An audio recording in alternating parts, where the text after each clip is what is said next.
не треба да го запомнат својот син.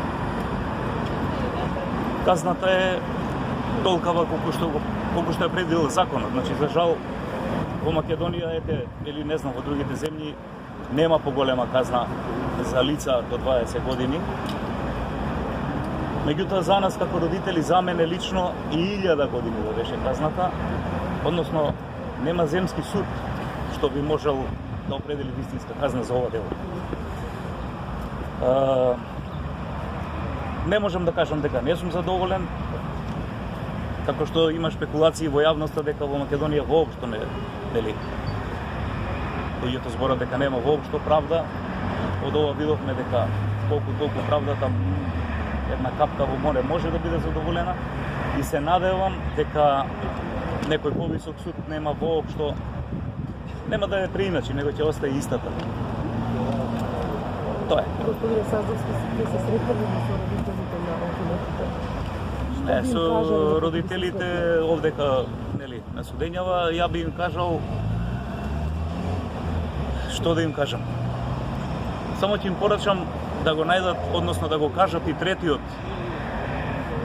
осомничен, кој е во бегство, бидејќи тие сигурен сум дека знаат кај се наоѓа.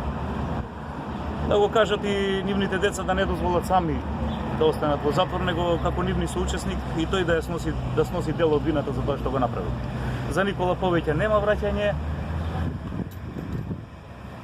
Тоа е, тие сите што го знаеа, а го знаеа многу луѓе, не беше насилник, не беше, сакаше да другарува со сите. Тоа е.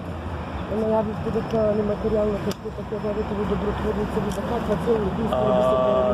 Нематеријалната штета доколку некогаш се наплати во било која форма, да, ќе биде донирана на начин во хуманитарни цели. Пред се, сакам да кажам овде јавно, другарите, пријателите, роднините, односно прекучедите на Никола што да организираа минатата година еден турнир кој се одржува во село Ракотинци на ден успетие на Пресвета Богородица на 28 август.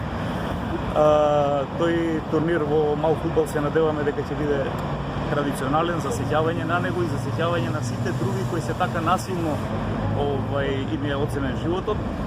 Парите ќе бидат насочени во таа насока и нормално во некој друг дел на некоја хуманитарна помош каде што некому била потребна доколку сме во можност да излеземе во пресрет на тоа. И ќе бидат значи едноставно да има сеќавање за вакви работи повеќе да не се случуваат во Македонија.